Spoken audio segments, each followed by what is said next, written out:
वास्तव में हमारे स्वभाव, संस्कार, व्यवहार और वैल्यूज का पता तब चलता है जब हमारे सामने कोई परीक्षा आती है। आज न केवल भारत बल्कि पूरे विश्व के सामने एक परीक्षा है। लेकिन बात अगर भारत की करूं तो एक और पूरा विश्व भारत की मिसाल दे रहा है। लेकिन वहीं दूसरी ओर हमारे अंदर कुछ ऐसे उदाहरण देखने को मिले, कुछ ऐसी मिसालें भी आई जिसने बहुत कुछ सोचने पर मजबूर किया। बहुत सारे सवाल मन में उठे। नमस्कार, मेरा नाम है अमित। कहानियों को आवाज देता हूँ। Father of a super kid, son of two souls. Yes, super soul and supreme soul. क्यों हमें हमारे ही भले की कही हुई बात समझ में नहीं आती? क्यों हमें अपने ही घर में रहना एंग्जाइटी और चिंता दे देता है? क्यों हमें बेचैनी हो जाती है? क्यों हमें जब एक छोटा सा टास्क दिया जाता है तो हम कुछ कर बैठते हैं? ऐसे ही कुछ सवालों के जवाब आज की इस इंटरव्यू सीरीज में हमें मिलेंगे। आपके और मेरे मन के सवालों के जवाब देने के लिए आज हमारे साथ में होंगे corporate trainer, international speaker, counsellor, behaviour scientist doctor Ajay Shukla. और देश के सभी सरकारी, गैर सरकारी बड़े प्रतिष्ठानों में उनके ट्रेनिंग सेशंस आयोजित होते हैं। बहुत बहुत स्वागत करते हैं डॉक्टर अजय शुक्ल जी का। आपको भी सादर प्रणाम जी। और मुझे आज आपकी विशेषता का बहुत बड़ा लाभ लेना है। एक ऐसी विपदा पूरे विश्व पर अचानक से आई जिसके बारे में कभी किसी ने सोचा नहीं था जी कि पूरा ही विश्व एक ही कॉमन संकट से गुजरेगा, जूझेगा। अचानक से घर में बैठना पड़ जाएगा, सब कुछ थम जाएगा। हालांकि जिंदगी नहीं रुकी, बहुत कुछ करने को है, सीखने वाले सीख रहे हैं, समय का नियोजन भी बहुत अच्छे से कर रहे हैं। मगर फिर भी हम देखते हैं कि मेजॉरिटी जो पॉपुलेशन है वो कहीं ना कहीं बेचैन हो गई है अचानक से, कि उनके रूटीन कामों से वो हट गए हैं। तो मैं सबसे पहले तो आपसे ही जानना चाहूंगा भाई साहब कि आप इस पूरे सिनेरियो को कैसे देखते हैं? भाई साहब प्रणाम। बहुत अच्छा प्रश्न है और सामयिक भी है। मुझे लगता है कि यहाँ इतनी बड़ी विश्वव्यापी जो विपदा है, इसमें व्यक्तिगत दृष्टिकोण को अगर सामने रखकर देखने की बात की जाए तो व्यक्ति से बड़ा समाज है और समाज से बड़ा राष्ट्र है और राष्ट्र से बड़ा संपूर्ण विश्व समुदाय है जी। ऐसी स्थिति में पूरे समुदाय पर, पूरे विश्वव्यापी व्यवस्था पर अगर कोई इफेक्ट पड़ता है और उससे सामाजिक चेतना को अपने अस्तित्व के बारे में सोचना पड़ता है, तो निश्चित तौर से अस्तित्व को बनाए रखने के लिए, बचाए रखने के लिए या संरक्षित करने के लिए, मानवता को पुनर्जीवित करने के लिए एक बार हमें सभी लेवल पर, लगभग माइक्रो से लेकर मैक्रो तक एक बृहद दृष्टिकोण की आवश्यकता होती है। और उस दृष्टिकोण से संपूर्ण मानवता को बचाने के प्रति हमारी दृष्टि और हमारी सृष्टि दोनों जायज रूप से विनियोजित होनी चाहिए। और यही मेरा व्यक्तिगत दृष्टिकोण भी है और यही मेरा सामाजिक दृष्टिकोण भी है। जी जी जी। पर जैसे 21 दिन के लिए हम घर में रुके और मनुष्य का स्वभाव होता है कि जब वो काम पर है तो वो कहता है कि मुझे घर पर रहने को मिल जाए। मैं समझता हूं कि अचानक से न चाहे हुए, क्योंकि किसी ने चाहा नहीं था कि वो इस समय में या इस दौर में घर पर रुकना चाहते हैं। एक सबके ऊपर समान रूप से ही आदेश आया कि आपको घर पर रुकना है, पर रुकना तो घर पर ही है। मगर व्यवहार में ये पाया गया कि घर पर भी एंग्जाइटी हो रही है, बेचैनी हो रही है घर की दहलीज से बाहर जाने के लिए। एंग्जाइटी और बेचैनी का मतलब यह है कि घर में शांति का अनुभव नहीं हो रहा। और अगर घर में शांति का अनुभव नहीं हो रहा तो फिर कहाँ होगा? इसके पीछे क्या कारण है? देखिए, मानवीय स्वभाव को अगर हम अध्ययन करने की दृष्टि से देखें और उस पर अगर विचार करने की बात करें तो एक चीज निकल के सामने आती है कि जो स्वाभाविक दृष्टिकोण होता है वो कभी भी अपने को अलग अलग टुकड़े में करके देखने का प्रयास नहीं करता है। उसे लगता है कि जो कुछ भी जीवन के क्रम में या जीवन के अनुक्रम में हम जीवित रहने का प्रयास करते हैं, जो तौर तरीके हमने बना लिए हैं, और इसमें हम ढल गए हैं और इसी ढलने या हमारे द्वारा बनाए गए जो नियम हैं या उपनियम हैं, उनके प्रति हम इतने आस्थावान हो जाते हैं कि वो धीरे-धीरे एक मानवीय स्वभाव के साथ-साथ उसकी प्रवृत्ति में वो समाविष्ट हो जाता है और उन प्रवृत्ति को मानव बड़ी सहजता से कहता है कि ये मेरी मान्यताएँ हैं और ये मेरे बिलीफ सिस्टम है और इससे अलग जाके या इससे इतर मैं व्यवहार नहीं कर सकता। मुझे लगता है कि जो मैं कर रहा हूँ, जो मैं सोच रहा हूँ, जिस रूप में मैं ढल गया हूँ, यही मेरा स्वरूप है। जबकि मानवीय चेतना को जिन लोगों ने उत्थान की ओर या उत्कृष्टता की ओर या किसी उन्नयन की दिशा में लगाने का प्रयास किया है, तो उनके सामने स्वयं में वापस लौटने की बात, हम वापस अपने अंतर्मन में झांकने की कोशिश करते हैं और चूंकि इस प्रकार का अभ्यास मानवीय सभ्यता और स्वभाव में समय अनुसार परिवर्तित होते रहता है, तो उसे लगता है कि वापस मैं अपने अंदर लौट आऊं या एक ही स्थान पर रह के अपने आप को डेवलप करने का प्रयास करूं, तो थोड़ा सा उसके लिए एक सामान्य घटक से अलग बात होती है और उसे लगता है कि ये मैं नहीं कर पाऊंगा। और ये जो नकारात्मक मनस्थिति है वो उसको इतना दबाव डालती है कि उसके अंदर जो उद्विग्नता पैदा होती है, उस उद्विग्नता के परिणाम स्वरूप वो घर से बाहर निकलने की कोशिश करता है और उसे लगता है कि दुनिया के बीच में अगर मैं हूँ या दुनिया के साथ में हूँ, तभी मैं दुनिया के बीच में हूँ और अपनी उपस्थिति को वहां दर्ज करने का प्रयास करता है। जबकि उसे बीच में ऐसे समय और संकेत और परिस्थितियां मिलती हैं और चूंकि उसका स्वयं का अध्ययन स्वयं के प्रति उतना नहीं होता है, इसलिए वो भीतर की ओर आने की चेष्टा नहीं करता है या आत्मिक दृष्टिकोण की ओर नहीं आ पाता है और सामान्यतः अपने मन के नियंत्रण में होने के कारण वो बार बार बाहर जाने की बात करता है या सोचता है या उस ओर किसी तरह से तमाम बंधनों को तोड़ के भी वो गुपचुप रीति से भी वहां पहुंच जाना चाहता है। आपने मेरे मुख की बात कही, जिस शब्द को मैं लेना चाह रहा था, इस्तेमाल करना चाह रहा था, वही शब्द इस्तेमाल किया कि इंसान को बंधन पसंद नहीं है। और घर एक ऐसा स्थान होता है जहां शायद बंधन नहीं होते, जहां आप सुकून में रहते हैं।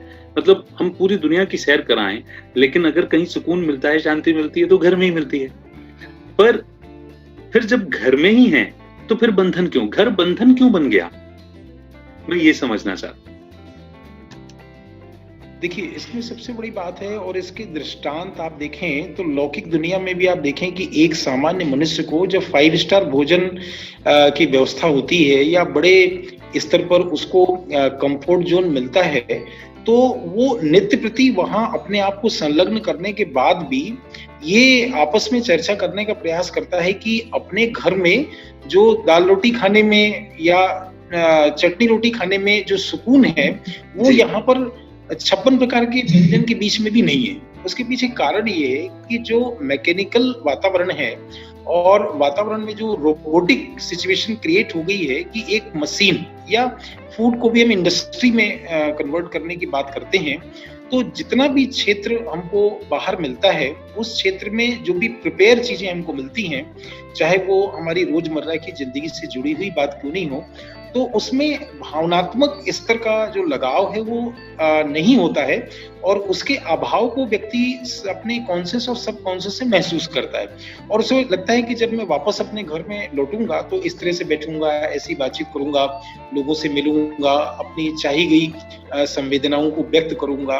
कुल मिला के वो जीवन में अपने लेवल पर सहजता को या सरलता को बहुत आसानी से जी लेता है और घर में परिवार में उसको ओढ़ी हुई जिंदगी का दबाव नहीं होता है, क्योंकि जब वो समाज में जाता है तो एक ही व्यक्ति के अंदर 10-20 आदमी हैं, वो 10-20 आदमी अलग अलग तरह से रिएक्ट करते हैं, तो वो रिएक्शन के बीच में उलझा हुआ स्वयं को पाता है और उस उलझन से उसको बाहर निकलने की तड़प भी रहती है और वो तड़प से जब वो अपने घर में वापस लौटता है तो वहां पर वो सहजता की जिंदगी उसे आकर्षित भी करती है, लेकिन दोनों के द्वंद्व में जो बाह्य स्तर है वो इतना दबाव से युक्त हो जाता है कि वो सहजता को भी इनकार कर देता है और वो बंधन नहीं है, वो तो एक्चुअल में संबंध है, लेकिन जो बंधन की जकड़न है उसने उसके जो इंटरनल एग्जिस्टेंस है उस वैल्यू को समाप्त कर दिया है। और कुल मिला के मैं कहूँ तो बंधनों की जकड़न से अस्तित्व खोते जो संबंध है, इस दोहरे मानदंड वाली जिंदगी में वो जीता है और इस द्वंद के कारण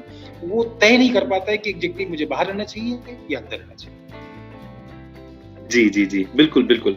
पर मैं वही समझना चाहूँगा, इसको और थोड़ा-सा मैं ऐसे समझना चाहूँगा, अगर मैं इसे देखूँ कि ये असंतुष्टि भी तो है, कि जब किसी व्यक्ति को कोई उदाहरण के तौर पर, जब किसी व्यक्ति को कोई नौकरी, जॉब चाहिए होती है, तो वो कहता है, सारे वचन देने के लिए तैयार हो जाता है, सारे कमिटमेंट करने के लिए तैयार हो जाता है कि मैं हर हद तक चला जाऊँगा, कुछ भी कर लूँगा। मैं बहुत वैल्यूज़ हैं मेरे अंदर। मतलब अपने आप को श्रेष्ठ से श्रेष्ठ भी दिखाना, और दिखाना भी नहीं, उस वक़्त उसकी मनसा स्थिति भी मुझे लगता है कि ऐसी रहती है कि बस एक नौकरी अदद मिल जाए, फिर मैं कर लूँगा। लेकिन नौकरी मिलने के कुछ दिनों बाद ही वो स्थान, वो एम्प्लॉयर, वो साथ में काम करने वाले लोग, वो सब उसे बुरे दिखने लगते हैं। असंतुष्टि का जो स्तर है वो एक अलग स्तर पर बढ़ता चला जाता है। तो ये जो असंतुष्टि कह लीजिए, ये जो आपने जो संबंध को बताया कि वो बंधन मान बैठा है, या वो सहजता होते हुए भी एक दबाव ऐसा है कि उस सहज रूप में नहीं रहना चाहता। तो ये सारे फैक्टर्स क्यों? ये असंतुष्टि, या व्यवहार में मैं अगर उसको थोड़ा-सा कड़वा शब्द बोलना चाहूँ, तो व्यवहार में ये दोगलापन क्यों? देखिए, मानवीय प्रवृत्तियों के संबंध में जितने भी मनोवैज्ञानिक अध्ययन हैं, वो इस नतीजे पर निकलने का प्रयास करते हैं, या जो फाइंडिंग्स है, या जिसे हम कंक्लूजन भी बोलते हैं, वो इन बातों को लेके होते हैं कि मानवीय स्वभाव में जो प्रेरणात्मक फैक्टर हैं, जो मोटिवेशनल फैक्टर हैं, जब तक उसका सपोर्ट है व्यक्ति को, तब तक वो मूव करने के लिए तैयार होता है। लेकिन जैसे ही उसके पास में मोटिवेशनल फैक्टर विथड्रॉ होते हैं, तो मानवीय चेतना में जो चिंतनीय पक्ष है, वो ये होता है कि वो कहीं न कहीं एक अपने आप को सपोर्ट की ओर देखता है। जैसे उदाहरण के लिए, अगर किसी को ट्रैवल करना हो और उसे पब्लिक ट्रांसपोर्टेशन में जाना हो, तो जाते ही आपने देखा होगा, या तो सीट मिलने की जद्दोजहद होती है, और नहीं होता है तो वो मोढ़े पर बैठने का प्रयास करता है, और वो भी नहीं होता है तो कहीं टिक जाने का प्रयास करता है, और वो भी नहीं होता है तो अपने एक पैर पर वो अपने आप को अवलंबित करने का प्रयास करता है। कुल मिला के वो जो बाहर से बहुत स्ट्रांग दिख रहा है, वो अंदर से इतना वीक है कि टिक जाना, सहारा मिल जाना, वो अपने आप को अपाहिज घोषित नहीं कर रहा है। जी, जी, जी। लेकिन जो उसकी मन स्थिति है, वो इतनी टूट-फूट से युक्त हो गई है कि डिपेंडेंट वैल्यू में वो अपने आप को शिफ्ट कर चुका है। उदाहरण के लिए, अगर एक व्यक्ति एडहॉक पर काम कर रहा है या प्रोबेशन पीरियड पर है, तो आप देखिए कि उसके बिहेवियर में 2 साल या 3 साल या 5 साल के बीच में इतना चेंज आता है कि घर के लोग बोलते हैं कि भाई तुम तो एक बहुत अच्छे मनुष्य बन गए। लेकिन जब वही एम्प्लॉयर को ये पता चलता है कि आज मेरा परमानेंट जॉब हो गया है, तो आप स्वीट का वो डिस्ट्रीब्यूशन अपने ऑफिस में कर रहा है, परिवार में, रिश्तेदारों के बीच में कर रहा है, लेकिन एक मनोवैज्ञानिक दृष्टि उसके चेहरे पर आप ले जाएं, तो एक कुटिल मुस्कान है कि आज के बाद मेरा कोई बाल बांका भी नहीं कर सकता है। क्यों? क्योंकि मैं परमानेंट हो गया। अभी परमानेंट का जो कंफर्ट जोन है, उस व्यक्ति की क्या उस दिन अचानक 5 साल के बाद में उसकी जो स्ट्रेंथ है, उसकी जो वीकनेस है, उसकी जो अपॉर्चुनिटी है, उसके पास जो थ्रेट्स हैं, वो सारे एक साथ विड्रॉ होते हैं? ऐसा नहीं है। उसके पास सारी चीजें हैं, लेकिन जो मन स्थिति में एक बात घर कर गई कि जैसे मुझे घर से कोई नहीं निकाल सकता, एक फिक्स जगह हो गई, ऐसे ही मेरा ये दफ्तर है। और इन दोनों के बीच में वो जीवन भर या 30 साल के पूरे अपने करियर को देखने का प्रयास करता है। अब एक प्रश्न आपका आएगा कि आखिर ये व्यक्ति इस कंफर्ट जोन से बाहर निकल के अपने डेडिकेशन को वहां पर क्यों सपोर्ट लेवल पर इंक्रीज नहीं कर पाता है? तो उसका एक कारण देखिए कि एक लेवल पर एक एम्प्लॉय अपने जब संस्थान में जाता है, तो गाड़ी पार्क करने के बाद दौड़ते हुए सीढ़ियों पर या लिफ्ट की ओर बढ़ने का प्रयास करता है। उसके चेहरे पर मोटिवेशन का एक जबरदस्त लेवल है। लेकिन वही एम्प्लॉय जब मंडे को आता है, तो उसका स्कैनिंग कर लीजिए, उसके आचरण को आप रीड आउट करने का प्रयास कीजिए, और जब वो फ्राइडे को यहाँ से जा रहा है, तो उसकी मनस्थिति को कम्युनिकेट करता है कि सैटरडे और संडे मेरे पास है, वीकेंड मेरे पास में। तो क्या वो 5 डेज तक बहुत तकलीफ में था, बहुत पेनफुल सिचुएशन में था, सारे एम्प्लॉइज को दुख दे रहे थे? ऐसा नहीं है। लेकिन उसने स्वयं को संस्थान और अपने घर के बीच में, घर भी एक संस्थान है, इन दोनों के बीच में अलग से कहीं शिफ्ट कर रखा है। और वो कितनी चीजों में अपने आप को एंजॉयमेंट वाली सिचुएशन फील करता है, कितने में वो कंफर्ट फील करता है, कितने में वो रिलैक्स फील करता है, इसको कभी वो अनाउंस नहीं करता, वो जीता रहता है। और वो इस जद्दोजहद के बीच में अपने बिहेवियर से ये आइडेंटिफाई करने का प्रयास करता है कि ये जगह ठीक है, ये जगह ठीक नहीं है। लेकिन साइंटिफिक तरीके से देखने का प्रयास करें, विज्ञान ने आज इस बात को प्रूव कर दिया है कि अगर आप जितना भी इनपुट लेते हैं, चाहे वो फिजिकल इनपुट हो, चाहे वो मेंटल इनपुट हो, उसका अगर रिटर्न देते हैं, उसका अगर कंट्रीब्यूट करते हैं, तो वो साइंस कहता है कि ये एनर्जी बर्न हो जाती है।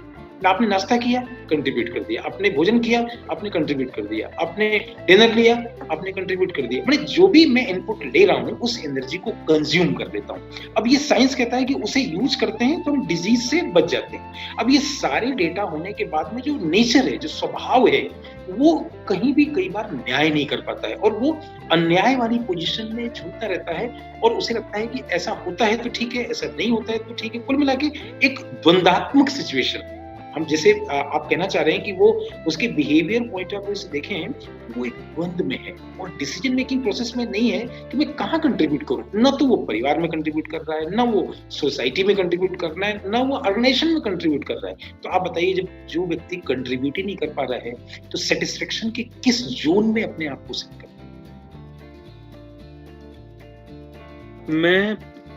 मैं इसका हल भी आपसे ज़रूर जानना चाहूँगा, लेकिन इस बात को सुनते हुए मुझे 2 ख़्याल और आए। पहला ख़्याल ये कि व्यक्ति, मनुष्य स्वभाव से इतना स्वार्थी है कि ज्यों ही उसे सुरक्षा का अनुभव हुआ, उसने उसकी जो अन्य उत्कंठाएँ हैं वो बाहर आने लगीं।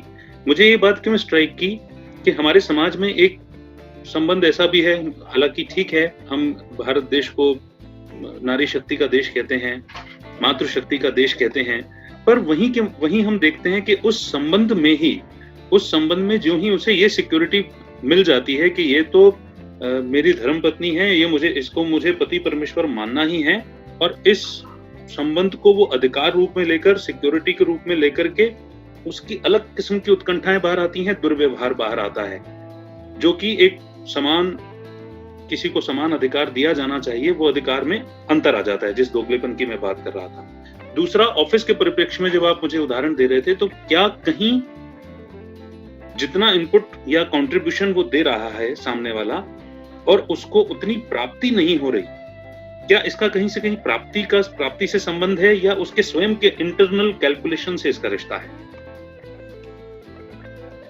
दोनों बातों से है। अगर वो इंटरनल रूप से कुछ कैलकुलेट करके बैठा है, तो वहाँ जो उसकी अपेक्षाओं में वृद्धि होती है, तो उन अपेक्षाओं की वृद्धि और उसकी पूर्ति न होने के परिणाम भी अगर असंतुष्टता के रूप में सामने आते हैं, वो भी एक पक्ष है। दूसरा ये है कि प्राप्ति को एक इंसान किस रूप में देखना चाहता है। फॉर एग्जाम्पल कि मेरे पास एक निश्चित योग्यता है और उस निश्चित योग्यता का परिणाम ये हुआ कि जो मुझे जॉब मिला, उसमें मुझे फाइनेंशियल इस लेवल पर प्राप्ति होगी।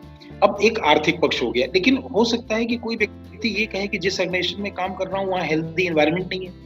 अब प्रश्न उठता है कि ऑर्गेनाइजेशन के लेवल पर ऑर्गेनाइजेशन का मुखिया या स्टेट गवर्नमेंट या सेंट्रल गवर्नमेंट ये दावा करती है कि हमारे पास में एक मैनेजमेंट का इनपुट है, जिसे हम IR बोलते हैं।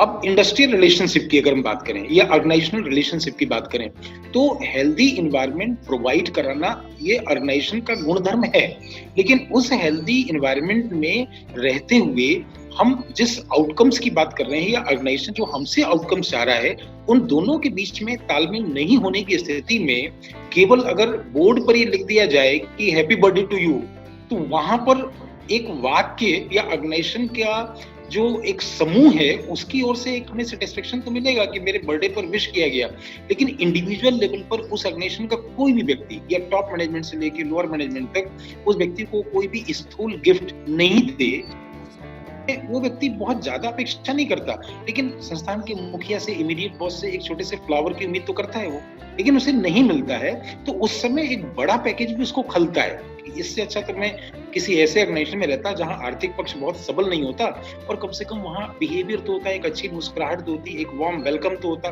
तो इस प्रकार स्टेटमेंट वाइज हमने कंट्रीब्यूट कर दिया हेल्दी एनवायरनमेंट के रूप में, लेकिन ईर्ष्या और द्वेष या उसके पहले उस व्यक्ति के द्वारा किए जाने वाले आचरण के परिणाम स्वरूप लोगों ने तय कर लिया कि पर्टिकुलर इस दिन पर हम इस व्यक्ति को सपोर्ट नहीं देंगे। अब एक मास लेवल पर एक विड्रॉवल है, लेकिन इस व्यक्ति के पास तो यहाँ इंडिविजुअल लेवल पर डिससैटिस्फैक्शन है कि मेरे यहाँ जीवन भर काम करने के बाद में या रेगुलर रूप से आने के बाद में कोई इस बात के लिए एक लिखा हुआ मैसेज एक अलग बात है, ग्रीटिंग्स कुछ मिल गई वो अलग बात है, लेकिन जो एक हैप्पीनेस का एनवायरनमेंट क्रिएट होना चाहिए वो नहीं है। तो आप बताइए कि यहाँ उसकी आर्थिक अपेक्षा नहीं है, सामाजिक अपेक्षा नहीं है, लेकिन मानसिक रूप से एक स्वस्थ परंपरा को देखने का हम प्रयास करें तो इतना चाहता है कि लोग मुझे एक आज के दिन विश तो कर दें। तो यहाँ पर दोहरा जो मानदंड कैसे होता है कि क्या एक व्यक्ति जो ये अपेक्षा रख रहे हैं, क्या हमने लोगों को विश किया? हमारी अपेक्षा है कि हमें विश मिले, लेकिन मैंने कितने लोगों को किया था, और किया था तो वो बाध्यतापूर्ण विश था या एक हायरार्की के हिसाब से था, टॉप मैनेजमेंट है, लोअर है, और उसमें क्वालिटी क्या थी? जब नीचे वाले को विश किया था, उसको हमने फ्लावर दिया था, तो उसको हमने गेंदे का फूल दे दिया, और टॉप मैनेजमेंट को हमने गुलाब दे दिया, तो वहां भी डिस्क्रिमिनेशन तो क्रिएट किया ना। तो होता क्या है कि हम अपने व्यवहार में वहां ये तय नहीं कर पाते कि किसको गुलाब या किसको गेंदा या किसको सामान्य फ्लावर देना है, हम उसमें कैटेगराइज कर देते हैं, और ये भी हम बहुत बैठ के प्लान नहीं कर रहे हैं। लेकिन मानवीय स्वभाव में इतने वेरिएशंस हैं, इतना डिस्क्रिमिनेशन है कि बांटते बांटते बांटते बांटते हम खुद होते हुए भी अपनी अनुपस्थिति को प्राप्त करते हैं और लोगों के पार्टिसिपेशन के बाद भी अभाव को फील करते हैं। जी, पर इसमें मुझे लगता है कि एक ये भी बात आती है कि जब हम जितना भी डिस्क्रिमिनेशन हम अपने एंड से कर रहे हों, उसको हम जस्टिफाई कर देते हैं, उसको सही ठहरा देते हैं, और यदि दूसरे ने जरा भी किया तो वो बहुत बड़ा डिस्क्रिमिनेशन लगता है या अंतर लगता है।